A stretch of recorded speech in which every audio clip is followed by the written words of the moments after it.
ইরানের বুক চিরে উঠে আসা এক গোপন দলিল, যেখানে মিশে আছে সুপার পাওয়ার যুক্তরাষ্ট্রের বিরুদ্ধে 40 দিনের মরণপণ লড়াইয়ের শ্বাসরুদ্ধকর অভিজ্ঞতা। ধ্বংসস্তূপের নিচে আটকা পড়েও যিনি বাজি রেখেছিলেন নিজের জীবন, সে সুপ্রিম লিডার সাইয়্যেদ আলী খামেনির শেষ মুহূর্তের অজানা স্মৃতিচারণ করলেন পররাষ্ট্রমন্ত্রী আব্বাস আরাগচি। একদিকে মার্কিন নিষেধাজ্ঞার থাবায় কাঁপছে তেহরানের অর্থনীতি, অন্যদিকে মধ্যপ্রাচ্যের আকাশে যুদ্ধের ঘন কালো মেঘ। ঠিক এই সন্ধিক্ষণেই কি ধসে পড়তে চলেছে ডোনাল্ড ট্রাম্পের তাসের ঘর? আজ খবর সংযোগে আমরা উন্মোচন করছি ভূ রাজনীতির এমন সব তথ্য যা বদলে দিতে পারে বিশ্ব সমীকরণ। পুরো ঘটনাটা বুঝতে শেষ পর্যন্ত সঙ্গেই থাকুন। যুক্তরাষ্ট্রের বিরুদ্ধে লড়াই ও খামেনির শেষ মুহূর্তের স্মৃতি। ইরানের পররাষ্ট্রমন্ত্রী আব্বাস আরাগচি সম্প্রতি এক বিশেষ সাক্ষাৎকারে দেশটির বর্তমান নাজুক পরিস্থিতি এবং সম্প্রতি নিহত সুপ্রিম লিডার সাইয়্যেদ আলী খামেনির শেষ মুহূর্তের ঘটনা প্রবাহ নিয়ে মুখ খুলেছেন। তিনি দাবি করেছেন, বিশ্বের সবচেয়ে শক্তিশালী ও পারমাণবিক শক্তিধর দেশ যুক্তরাষ্ট্রের বিরুদ্ধে 40 দিন ধরে প্রতিরোধ গড়ে তোলা কোনো সাধারণ বিষয় নয়। এ দীর্ঘ লড়াইয়ের মাধ্যমে আন্তর্জাতিক সম্প্রদায় ইরানের সামরিক সক্ষমতার প্রকৃত চিত্র প্রত্যক্ষ করেছে। আঞ্চলিক দেশগুলোর প্রতি কঠোর সতর্কবার্তা উচ্চারণ করে আরাগচি বলেন, কোনো দেশ যদি নিজেদের ভূখণ্ড বা সামরিক ঘাঁটি যুক্তরাষ্ট্রকে ব্যবহারের সুযোগ দেয়, তবে তা ইরানের পাল্টা হামলার বৈধ লক্ষ্যবস্তু হিসাবে গণ্য হবে। তবে একই সঙ্গে তিনি জানিয়েছেন, সৌদি আরবের সঙ্গে স্থিতিশীল ও দীর্ঘমেয়াদী সম্পর্ক বজায় রাখতে তেহরান প্রতিশ্রুতিবদ্ধ এবং এ লক্ষ্যে ইতিবাচক কূটনৈতিক প্রচেষ্টা অব্যাহত রয়েছে। লেবানন ভিত্তিক টেলিভিশন আল মায়াদিনকে দেওয়া সাক্ষাৎকারে আরাগচি তার জীবনের ভয়ঙ্কর অভিজ্ঞতার কথা বর্ণনা করেন। তিনি জানান, সাম্প্রতিক সেই ভয়াবহ যৌথ বিমান হামলার সময় তিনি সাইয়্যেদ আলী খামেনির কার্যালয়ে উপস্থিত ছিলেন। হামলার তীব্রতায় ভবনের একটি অংশ ধসে পড়লে তিনি ধ্বংসস্তূপের নিচে আটকা পড়েন। আরাগচি বলেন, সেই মরণপণ মুহূর্তে তিনি নিজের জীবনের চেয়ে নেতার নিরাপত্তা নিয়ে বেশি চিন্তিত ছিলেন। পরবর্তী 48 ঘন্টা তিনি অত্যন্ত মানবেতর পরিস্থিতির মধ্যে দিয়ে কাটান এবং শেষ পর্যন্ত নিশ্চিত হন যে খামেনি মারা গেছেন। আরাগচি আরও জানান, হামলার আগে খামেনিকে নিরাপদ স্থানে সরে যাওয়ার পরামর্শ দেওয়া হয়েছিল, কিন্তু তিনি তা দৃঢ়ভাবে প্রত্যাখ্যান করে বলেছিলেন, যতক্ষণ পর্যন্ত ইরানের প্রতিটি সাধারণ মানুষের জন্য নিরাপদ আশ্রয় নিশ্চিত না হচ্ছে, ততক্ষণ তিনি কোনো বিশেষ নিরাপত্তা বেষ্টনীতে যাবেন না। জনগণের প্রতিটি কষ্ট তিনি সমানভাবে ভাগ করে নেবেন। আরাগচির ভাষ্য মতে, খামেনি কেবল ইরানের শাসক ছিলেন না, বরং তিনি মানুষের হৃদয়ে রাজত্ব করতেন এবং শেষ মুহূর্ত পর্যন্ত যুদ্ধকালীন নির্দেশনা সরাসরি তিনিই প্রদান করেছেন। এই ঘটনা প্রবাহ ইরানের অভ্যন্তরীণ রাজনীতি ও সামরিক কৌশলে গভীর প্রভাব ফেলেছে। বিশ্লেষকদের মতে আরাগচির এই মন্তব্য মধ্যপ্রাচ্যের ভূ রাজনীতিতে ইরানের অবস্থান এবং তাদের দীর্ঘমেয়াদী সংঘাতের মানসিক প্রস্তুতিকে স্পষ্ট করেছে। আন্তর্জাতিক পর্যায়ে এই সংঘাতের রেশ কতদূর পর্যন্ত গড়াবে তা এখন দেখার বিষয়। চুক্তিতে পৌঁছাতে ইরান যুক্তরাষ্ট্র উভয়ের ওপর বাড়ছে চাপ। আন্তর্জাতিক রাজনীতির বর্তমান প্রেক্ষাপটে একটি গুরুত্বপূর্ণ চুক্তিতে পৌঁছানোর জন্য মার্কিন যুক্তরাষ্ট্র এবং ইরান উভয় পক্ষের ওপরই তীব্র চাপ সৃষ্টি হয়েছে। বিশেষ করে লেবানন সংকট গভীর হওয়ার ফলে দেশ দুটির মধ্যে চলমান আলোচনা ভেস্তে যাওয়ার উপক্রম হয়েছে। আন্তর্জাতিক বিশ্লেষকদের মতে এই পরিস্থিতি শুধু ভূ রাজনীতিতে নয়, মার্কিন আভ্যন্তরীণ রাজনীতিতেও বড় ধরনের প্রভাব ফেলতে যাচ্ছে। ইতালির রোমের আমেরিকান ইউনিভার্সিটির অ্যাসিস্ট্যান্ট প্রফেসর আন্দ্রেয়া দেসি আল জাজিরাকে দেওয়া সাক্ষাৎকারে উল্লেখ করেন, এই মুহূর্তে সব পক্ষ থেকে আলোচনার জন্য চাপ বাড়ছে, তবে মার্কিন প্রেসিডেন্ট ডোনাল্ড ট্রাম্পের ওপর এই চাপের মাত্রা অনেক বেশি। বিশ্লেষকদের মতে চলতি জুন মাসের শেষ নাগাদ বিশ্ববাজারে পণ্যের দাম চরম পর্যায়ে পৌঁছানোর আশঙ্কা রয়েছে।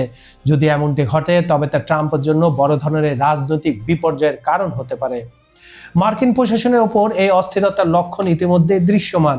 দলের আভ্যন্তরীণ অবস্থানে পরিবর্তন এনে রিপাবলিকান পার্টির 4 জন সদস্য ওয়ার পাওয়ার্স রেজুলেশন বা যুদ্ধ ক্ষমতা সংক্রান্ত প্রস্তাবের বিপক্ষে ভোট দিয়েছেন, যা ট্রাম্প প্রশাসনের জন্য একটি অস্বস্তিকর বার্তা এবং সতর্কীকরণ। অন্যদিকে মার্কিন যুক্তরাষ্ট্রের এই অভ্যন্তরীণ রাজনৈতিক অস্থিরতাকে তেহরান নিজেদের কৌশলগত সুবিধা হিসাবে দেখছে। তবে বিশ্লেষক আন্দ্রেয়া দেসি এই মনোভাবকে অত্যন্ত ঝুঁকিপূর্ণ বলে সতর্ক করেছেন। তার মতে তেহরান বিষয়টিকে যেভাবে দেখছে, পরিস্থিতি আসলে ততটা সহজ নয়। দুই দেশের দীর্ঘস্থায়ী বৈরী সম্পর্কের জেরে যে কোনো মুহূর্তে সংঘাত বা যুদ্ধের ঝুঁকি রয়ে গেছে। বরং বর্তমান পরিস্থিতির আলোকে দিগন্তে নতুন করে যুদ্ধের কালো মেঘ স্পষ্ট হয়ে উঠেছে। কারণ লেবানন ইসরায়েলে প্রতি মুহূর্তে সংঘাত এই যুদ্ধকে আরো ভয়াবহ করে তুলতে পারে। সামগ্রিক পরিস্থিতি বিবেচনায় এটি স্পষ্ট যে ইরান ও যুক্তরাষ্ট্র উভয় দেশই এখন এক জটিল সন্ধিক্ষণে দাঁড়িয়ে আছে। দ্রুত কোনো কূটনৈতিক সমাধানে পৌঁছাতে না পারলে এই উত্তেজনার পরিণতি কেবল আঞ্চলিক নয়, বরং বিশ্ব অর্থনীতি ও নিরাপত্তার জন্য বড় ধরনের ঝুঁকি তৈরি করতে পারে। ইরানের জ্বালানি ও ব্যাংকিং খাত লক্ষ্য করে নতুন পদক্ষেপ নিতে যাচ্ছে যুক্তরাষ্ট্র। মার্কিন ট্রেজারি বিভাগ ইরানের জ্বালানি ও ব্যাংকিং খাতের উপর নতুন করে নিষেধাজ্ঞা আরোপ করেছে। মূলত দক্ষিণ ও পূর্ব এশিয়ায় ইরানের তরল পেট্রোলিয়াম গ্যাস এলপিজি পাচারের সাথে জড়িত একটি নেটওয়ার্ককে লক্ষ্য করে এই কঠোর পদক্ষেপ নেওয়া হয়েছে। মার্কিন কর্তৃপক্ষের ভাষ্যমতে এই গ্যাসগুলোকে ওমানে উৎপাদিত পণ্য হিসেবে পরিচয় দিয়ে প্রতারণামূলকভাবে আন্তর্জাতিক বাজারে সরবরাহ করা হচ্ছিল।